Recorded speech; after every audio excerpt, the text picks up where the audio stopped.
In a quiet suburban neighborhood ruled by a ruthless HOA president, one woman dared to plant a garden. It started with a few flowers, just color, life, and hope. But to Karen, the self-proclaimed queen of the cul-de-sac, it was an act of rebellion. What followed was a war of rules, fines, and humiliation. Until the day Karen went too far. She destroyed the garden. And that's when everything changed. The police got involved. The community turned. A quiet homeowner became a symbol of resistance. And a petty HOA president learned what happens when power meets patience. This is not just a story about flowers. It's about control, pride, and the revenge that grew roots deeper than anyone expected. This is the story of the garden that fought back. Roots of rebellion. The suburb of Maple Haven looked like it had been built from a single mold. Every roof pitch matched its neighbor. Every mailbox was regulation height. Every hedge trimmed as if by laser. On calm mornings, the entire block smelled faintly of fertilizer and paint, an artificial order so precise that even the birds seemed to chirp on schedule. Into this hush moved Emily Reed, a horticulturist who had spent years designing rooftop gardens for city buildings. She had dreamed of a slower life, of soil beneath her fingernails instead of concrete dust, of wind carrying pollen rather than exhaust. Her new house sat at the corner of Tulip Lane and Birch Drive, an address that promised charm but offered only conformity. The yard was a flat square of turf, identical to the one beside it, and beside that, stretching to the horizon like cloned pixels. The welcome packet left on her porch was thick and stern. Maple Haven Homeowners Association Rules and Regulations. Inside were pages of forbidden shades of beige, lists of acceptable mailbox numbers, and fines for unauthorized plant life. Emily skimmed it and laughed softly. She had dealt with property codes before. They were usually flexible when met with kindness. She had no idea that Maple Haven's president, Karen Dalton, had built an empire on inflexibility. Karen's kingdom began every morning at 6 a.m. when she patrolled with a coffee thermos and a clipboard. She called it community pride. Neighbors called it the reign of terror. Karen inspected lawns, documented leaf positions, and took photos of non-standard trash cans. Her SUV's license plate frame read, "Show is life." When she noticed Emily unpacking flower pots from her moving truck, she frowned. They weren't uniform clay urns, but a collection of colorful ceramics, each chipped with history. To Karen, they screamed chaos. To Emily, they whispered freedom. Within a week of moving in, Emily's yard began to change. She tore out the lifeless sod and replaced it with deep, loamy soil. She mapped sunlight angles, drew patterns for pathways, and selected seeds that would bloom in waves from spring to autumn. By mid-May, shoots pushed through the ground like tiny promises. At first, the neighbors watched with curiosity. Children pointed out new buds on their morning walks to school. Elderly couples paused to admire the soft pastels of snapdragons. For a moment, Maple Haven seemed to thaw, but beauty was Karen's enemy when it defied her authority. She saw the color as contagion. A single unregulated blossom could inspire rebellion. And rebellion, in Karen's mind, threatened the very identity of Maple Haven. The first notice arrived folded under Emily's door. Yard non-compliance warning. The tone was polite, but the meaning sharp. Emily assumed it was a formality. She continued tending her plants, watering them in the cool of dawn. When the second and third notices arrived, escalating from warning to fine, she realized she was being targeted. Karen's obsession grew alongside the flowers. She began photographing Emily's yard daily, sometimes kneeling in the street for the perfect evidence angle. She called emergency HOA meetings about aesthetic degradation. Minutes of those meetings would later read like satire. Subjects' tulips deviate from approved height range.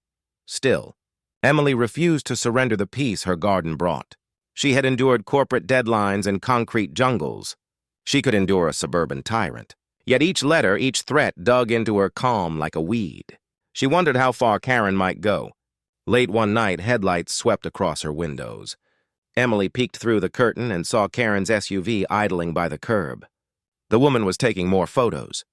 The next morning, Emily's mailbox contained a thick envelope, Formal violation, immediate remediation required. The fine totaled $1,200. Her heart sank. It wasn't the money. It was the audacity. But inside the envelope was something else. A copy of a bylaw referencing unauthorized non-native vegetation. Emily read the clause twice and noticed an error, an outdated citation that contradicted state environmental code. That small legal glitch sparked an idea. If the HOA's rulebook was flawed, it could be challenged. And if she could prove Karen's misuse of authority, the whole system might crumble. The thought filled her not with anger but with resolve. Over the following days, she documented every notice, every photo, every date. She photographed her plants with timestamps, recorded watering schedules, and downloaded local wildlife data showing increased pollination from her flowers. Slowly, a case file grew thicker than Karen's binder of rules. The garden thrived, oblivious to the war brewing around it. Bees danced among lavender stalks. Butterflies hovered like fragments of sunlight. Each petal became a small act of defiance. The scent drifted across lawns, drawing admiration from neighbors who whispered their support but dared not speak aloud. Even they knew the danger of crossing Karen Dalton. By midsummer, the HOA's patience wore thin. Karen delivered the next letter in person, slipping it through Emily's fence and lingering long enough for neighbors to notice. Word spread across the cul-de-sac. The new girl was in trouble with the HOA. Yet behind the rumors, something shifted. People began questioning why flower beds required punishment. An older couple down the street left a potted sunflower on their porch in quiet solidarity. A teenager painted a mural of bees on his trash bin. Small gestures sprouted like wild seeds. Karen sensed her control slipping. Power, once absolute, began to waver. She doubled her patrols, citing new infractions. Unauthorized bird bath, excess mulch depth, improper edging material. Each fine strengthened Emily's determination. One afternoon, Emily discovered a small yellow tag on one of her rose bushes reading, "Remove immediately." Beneath it, the stem had been freshly cut. Someone had clipped the bloom in the night. That was the moment the battle turned personal. She reported the vandalism to the city environmental office, not expecting much. But when an inspector visited and saw the diversity of pollinators in her yard, he mentioned a program that recognized residential conservation gardens. Registration was free. Protection from HOAs came automatically. Emily filled out the form before he left the driveway. A week later, a small metal sign arrived in her mailbox. Certified pollinator habitat, protected by state law. She installed it at the garden's edge, its silver surface gleaming like a shield. The next morning, Karen's SUV screeched to a halt at the curb. Neighbors peeked through curtains as she stepped out, clipboard trembling. Her empire had met its first immovable object. Emily watched from her window, silent, calm, the faint hum of bees drowning out Karen's frustration. For the first time, the balance of power shifted. The garden that began as peace had become resistance, and that resistance had just been granted legal armor. As dusk fell, the air smelled of jasmine and quiet victory. But inside her house, Emily knew this was only the first bloom in a season of war. Karen Dalton would not back down easily. She had lost face, and for someone who fed on control, humiliation was the deepest wound of all. Beyond the neat rows of houses, thunder rolled, a distant storm creeping closer, echoing the turmoil soon to break across Maple Haven. Emily knelt to press her hand into the soil. Beneath her palm, life pulsed, steady and strong. The roots she had planted were no longer just flowers, they were defiance woven into earth. And in neighborhoods like this, defiance could either transform or destroy everything. The crack in the crown morning dew shimmered over Maple Haven's perfect lawns, but on Tulip Lane the symmetry was broken. Emily's pollinator sign gleamed like a challenge, and the rumor of it had already traveled through every cul-de-sac. Karen Dalton read the news post 3 times before sunrise, disbelief twisting into fury. The HOA's authority, her authority, was being mocked publicly, and the name Karen was starting to appear in neighborhood group chats with laughing emojis. She convened an emergency meeting that afternoon. Fold-out chairs filled the community hall. The smell of coffee and copy paper hung heavy. Karen spoke of protecting property values, her voice shaking with manufactured concern. But the members were tired. Years of small fines and humiliations had piled up, and Emily's garden had given them a symbol of quiet rebellion. The votes were close, yet enough agreed to let Karen handle the situation personally. It was a mistake she would regret. The next week brought a blizzard of letters, each one louder, redder, more desperate than the last. Emily stacked them unopened in a shoebox. Instead, she tended the garden with calm precision, documenting every blossom for her growing social media page, The Haven Blooms. Photos of her yard began circulating far beyond the subdivision. Local followers turned into thousands of strangers cheering for the garden lady versus the HOA queen. Karen didn't notice the digital tide. She was too busy plotting an inspection. On a blinding Saturday, she arrived with 2 board members and a landscaper carrying a clipboard. They walked the perimeter, muttering violations that no longer applied. Karen's voice rose as she pointed toward the beehive boxes near the fence, calling them hazards. The landscaper hesitated. The metal plaque clearly said, "Protected Habitat." He refused to touch a single flower. That small refusal shattered the illusion of control. Karen's certainty faltered. Neighbors watching from porches began whispering, a quiet chorus of defiance. Cameras recorded the scene. Within hours, clips appeared online titled, "HOA President Loses It Over Flowers." Views multiplied. Karen's name trended locally. Her inbox filled with ridicule and worse, screenshots of the HOA charter highlighting the very clause Emily had exposed. By the following week, sponsors withdrew from the annual Maple Haven Garden Tour. No one wanted their brand linked to the chaos. Property agents complained that buyers were asking if the neighborhood was the place with the angry HOA lady. Panic spread among the remaining board members. Emily watched from her porch, quiet, methodical, almost sorry for them. The power struggle had spilled beyond letters and fines. It had become spectacle. Yet she sensed danger beneath Karen's humiliation. People like her didn't surrender. They struck back when cornered. One evening, a mechanical whine broke the dusk. Emily stepped outside to see a contracted maintenance crew trimming hedges along the street. When they reached her property line, the foreman paused, uncertain. Then Karen appeared behind him, arms folded, expression sharp as pruning shears. "HOA maintenance," she declared to no one in particular. The crew crossed the boundary. Emily's cameras caught everything, the roar of engines, branches snapping, bees scattering. Within minutes, the police arrived, called not by Emily but by a neighbor tired of the noise. Officers reviewed the footage, noted the plaque, and warned the crew off the property. Karen stood frozen, her clipboard shaking. It was the first public reprimand she had ever received. That night, Maple Haven's group chat exploded. Someone uploaded the body cam excerpt. Someone else edited it into a meme. By dawn, national outlets were contacting Emily for interviews. Headlines called it the Garden War of Maple Haven. For most residents, it was entertainment. For Karen, it was the collapse of her throne. Emily didn't gloat. She gathered her documentation into neat folders and filed a civil complaint for damages.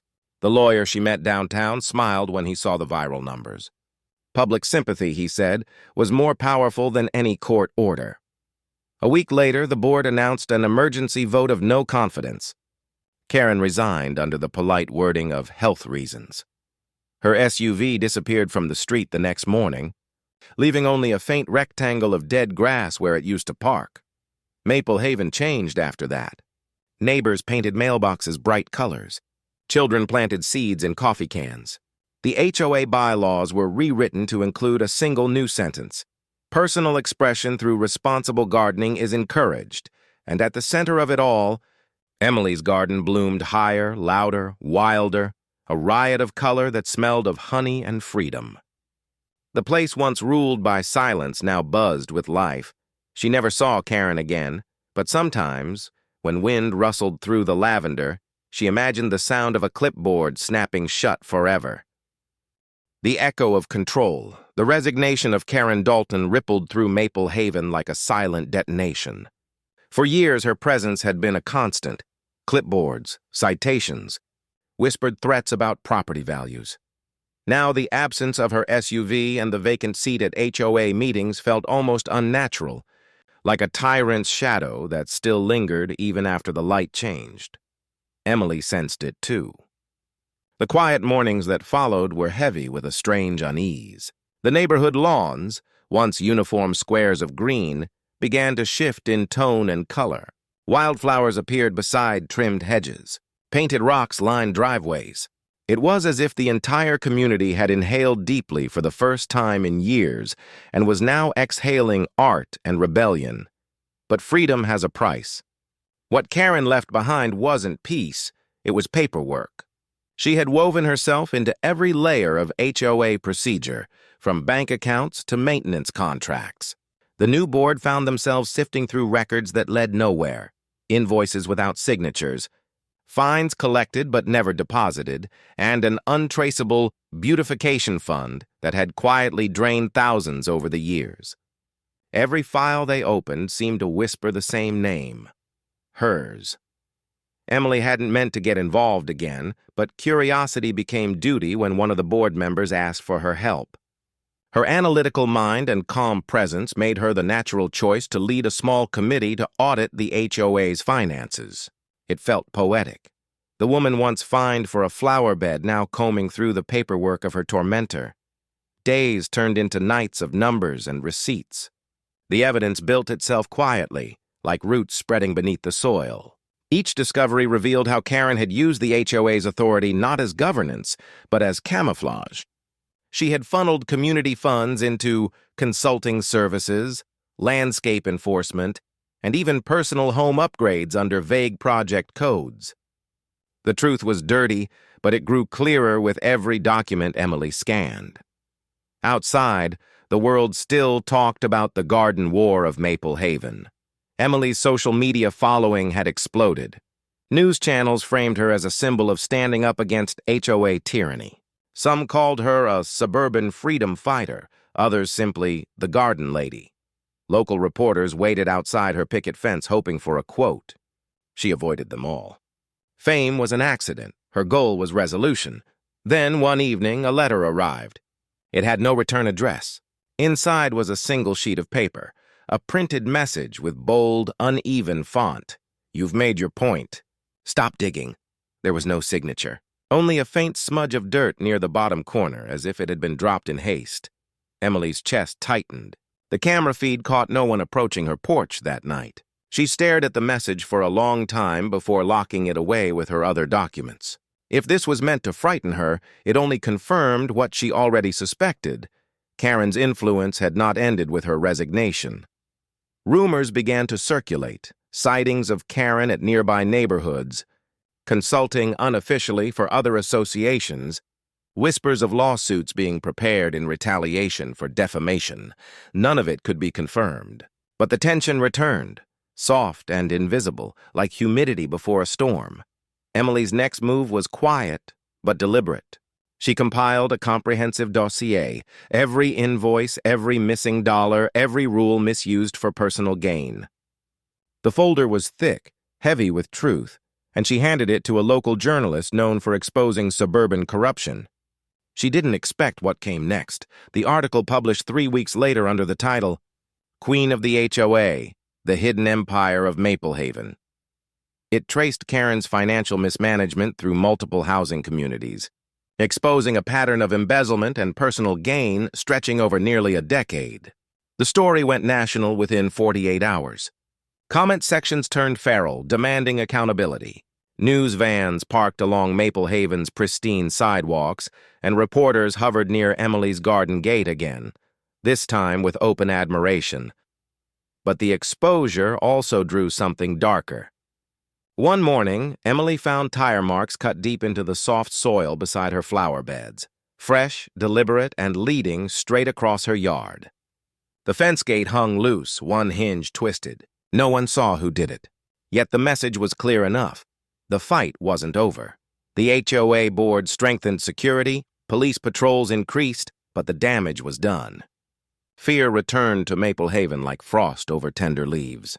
The neighbors whispered that maybe they had gone too far. Maybe it was better not to challenge people like Karen.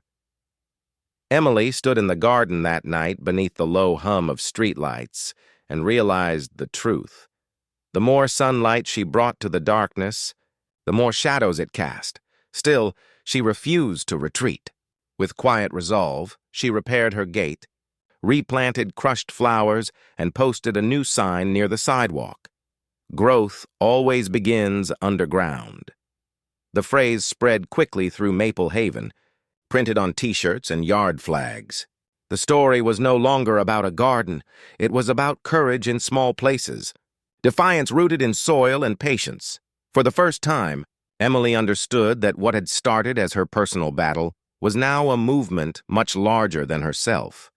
Yet, even as the petals opened again, she could feel a familiar chill watching from somewhere beyond the cul-de-sac. A presence, waiting for its chance to return. And when the news broke that Karen Dalton had been spotted in a neighboring county attending a new HOA formation, meeting under a different name, Emily knew the story wasn't over. The garden had won its freedom. But the war for Maple Haven's peace had only just begun. The return. Beneath the Lawn's autumn came early that year, and Maple Haven wore its change like a warning. The once immaculate lawns turned patchy as if reflecting the unease beneath them. Emily noticed how the air itself felt unsettled, neither victory nor calm, only waiting. New faces appeared at HOA meetings. The board announced a consultant hired to restructure neighborhood policies and restore stability. Her name was Carla Dane, short hair, large sunglasses, an unconvincing smile. The signature on her orientation packet curved in a pattern Emily knew too well. It was Karen, disguised by confidence and a different shade of lipstick. No one else recognized her, or perhaps no one wanted to. After the chaos of the investigation, residents craved normalcy, any authority that promised order. Carla's voice, smooth and managerial, promised exactly that. She spoke about clean slates and healing the community. The room applauded. Only Emily sat still, heart tightening with cold recognition. At first, Carla worked quietly. Subtle emails, new committees, gentle reminders about landscaping uniformity. Then, slowly, the restrictions began returning. Approved paint colors, mailbox dimensions, front yard ornament limits, the same instruments of control, polished and rebranded. Neighbors complied out of fatigue. They wanted peace, not another spectacle. Emily kept to her garden, but she felt the invisible pressure building again. Anonymous notes reappeared in mailboxes, warning about unauthorized modifications.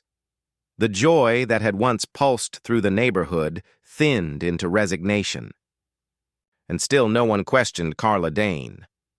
She decided to wait, observe, collect evidence as before.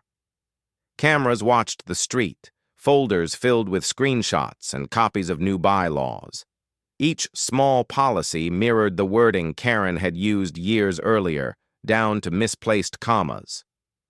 The disguise was failing, but Emily needed proof stronger than intuition. The turning point arrived with the Community Beautification Grant. Carla announced a fund for aesthetic improvement projects, requesting bids from local contractors. The paperwork showed a familiar pattern of shell companies and routing numbers. Emily followed the trail late into the night, the glow of her monitor bathing her in the same pale light that had once revealed Karen's corruption. The names were different now, but the destination bank was the same. Morning brought resolve. She forwarded the entire folder to the same journalist who had exposed Karen before. The reply came within an hour, a brief confirmation and one chilling line. "You're right. She's back." The exposé dropped on a Friday evening. HOA scandal returns under new name. The photographs, old and new, left no doubt. The consultant and Karen Dalton were one and the same. By sunrise, the story topped local feeds again. Police arrived at Maple Haven's office with warrants. Board members resigned before noon.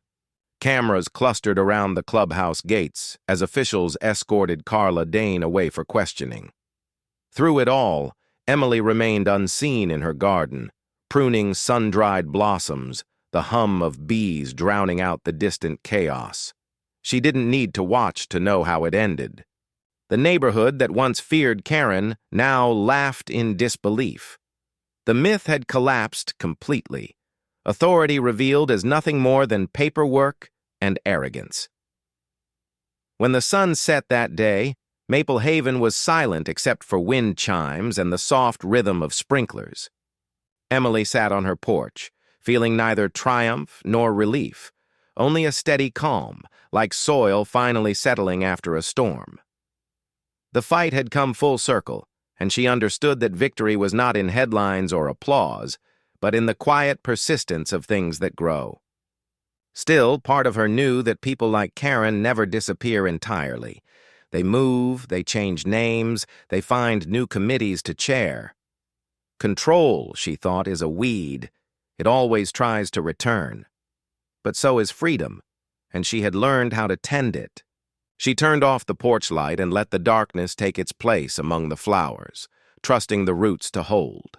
Maple Haven slept, unaware that somewhere beyond its gates, another neighborhood meeting might already be forming under fluorescent light, another clipboard waiting to strike.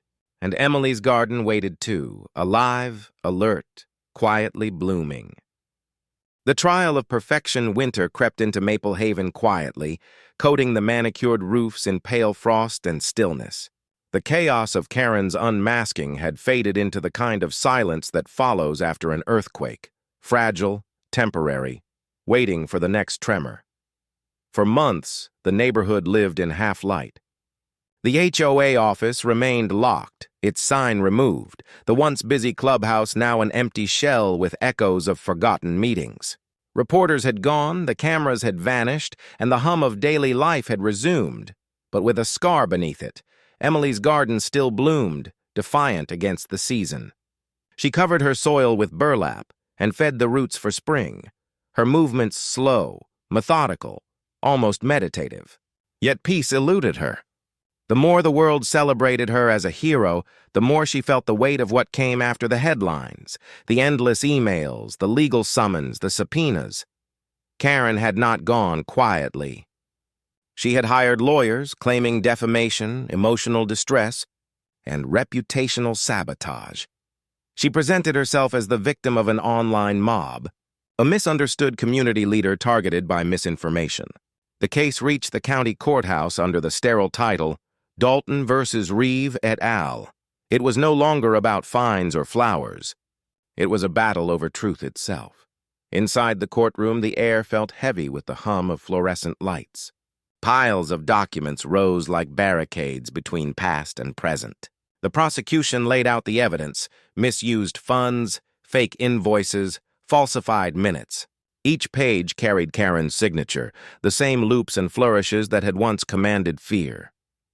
Emily sat in the second row, her heart steady but her mind tired. She wasn't there for revenge anymore.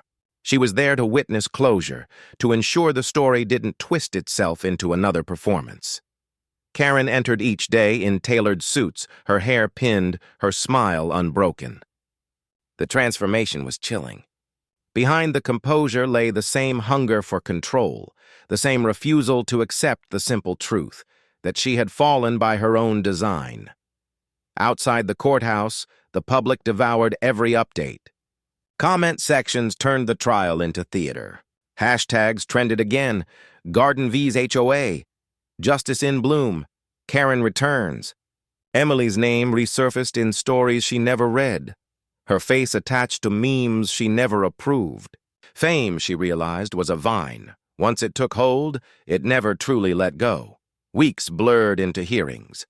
Witnesses came and went, former board members, contractors, even the landscaper who once refused to cut her flowers.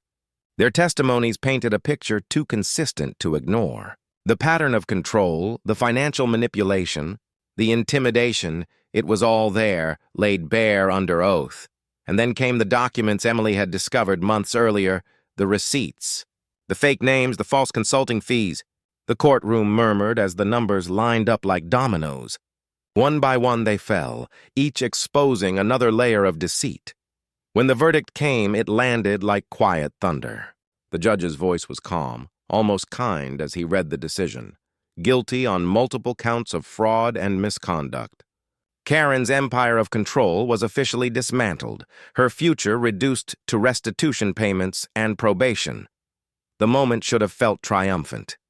But Emily felt only exhaustion, a deep ache that no victory could soothe. The war had been necessary, but it had left its mark. The garden outside her window had grown wild during the trial, untended, sprawling, free in a way she barely recognized. She returned home that night beneath a gray sky heavy with snow.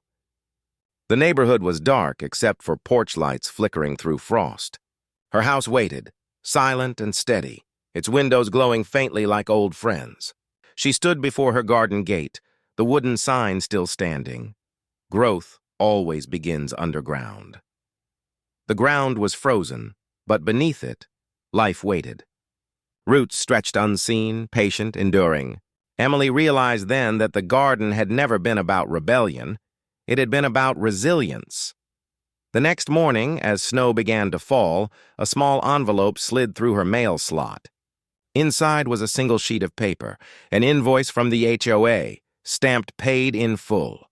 No note, no explanation. Just closure written in numbers and ink. For the first time in years, Emily smiled. The wind moved softly through the bare branches, scattering flakes across the quiet street. The houses stood unguarded, imperfect, alive. And for once, Maple Haven looked less like a neighborhood and more like a home. Yet in the distance, across county lines, another development sign gleamed on fresh soil. A banner hung over it, promising the future of community living with strict HOA management. The cycle was beginning again, somewhere else, but not here.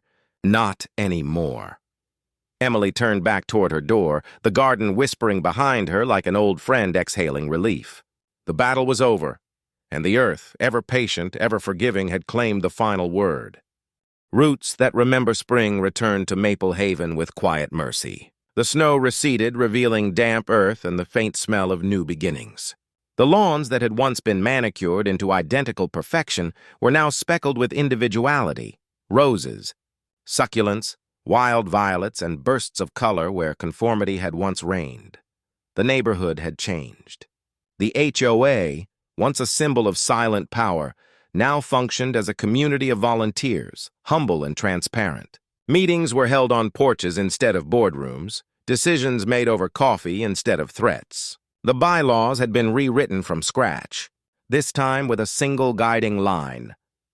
A neighborhood is only as strong as the kindness between its neighbors. And in the heart of it all stood Emily's garden, wilder, larger, more alive than ever. Bees hummed through curtains of lavender and golden marigold. A small stone path wound through the blossoms, leading to a wooden bench beneath an arch of climbing roses. Visitors came often, neighbors, children, even travelers who had read her story online. They called it the Garden of Freedom. Emily never sought the title. To her, it was simply a patch of earth that had survived a storm. But she understood now what it had come to represent. The garden was no longer a symbol of defiance. It was proof that beauty could outlast control. She had found peace, though it wasn't the simple quiet she once imagined. It was a deeper stillness, one born from endurance. She spent her mornings tending the soil, her afternoons teaching local kids how to plant seeds, and her evenings watching the sunset reflect off the petals like slow-moving fire. Yet sometimes, when the air was still and the light hit the right way, she would catch glimpses of what once was, a clipboard tapping against a manicured hedge, a voice complaining about violations. The memories had softened into ghosts, fading at the edges. She didn't hate them anymore. They were reminders that even the worst storms leave behind lessons that help things grow stronger. The court case had ended months ago, but its ripples continued. Across the country, news outlets still referenced the Maple Haven incident whenever new HOA scandals surfaced. Legislators in nearby counties began proposing laws to restrict excessive HOA power, using Emily's case as an example of change. Her story had become more than a viral moment. It had become precedent. Letters arrived from people across states and countries. Homeowners who felt trapped by arbitrary rules. Communities inspired to reclaim their spaces. Teachers using her garden as a metaphor for resilience. Emily kept every message in a box near the porch. On quiet evenings, she'd open it and read a few, her eyes glistening with disbelief and gratitude. Still, fame remained a distant echo. She never chased interviews or sponsorships. The real reward was the earth itself, the rhythm of the seasons, the hum of life around her, the quiet understanding that she had helped something bloom where control once suffocated. One morning, as the sun rose golden over the rooftops, she noticed a small sign near the street. Someone had planted it overnight, its edges painted with vines and daisies. It read, "In honor of Emily Reeve, the woman who let us grow." The handwriting was childlike, uneven, sincere. A lump rose in her throat as she realized the neighborhood children must have made it. The same kids whose lemonade stand had once been threatened by HOA rules now raced through her garden freely. Laughing among the flowers, Emily knelt and touched the sign gently, feeling the rough grain beneath her fingertips. It wasn't just her story anymore. It belonged to all of them.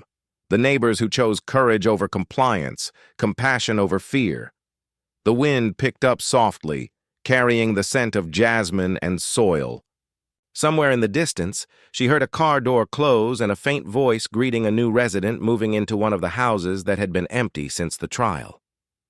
Life was returning, quietly and without ceremony. For the first time in years, Maple Haven truly felt alive. Emily rose, brushing the dirt from her knees, and walked along the garden path. Bees circled lazily around her as if escorting her through her kingdom of color. She paused beneath the archway of roses and looked out over her street. The sun bathed the homes in a warm, forgiving light, and then she smiled, softly, genuinely. Karen's chapter was over, but the story of Maple Haven was still being written. Day by day, in the laughter of children, in the scent of flowers, in the quiet harmony between neighbors who had once been strangers. Every community, she thought, has its battles, but every battle, if met with patience and heart, can give rise to something beautiful. The garden had taught her that, and as the camera of memory pulled back, past the rooftops, the winding roads, the shimmer of distant lawns, the image of Emily's small garden stood out like a patch of living gold in a world still learning how to grow free.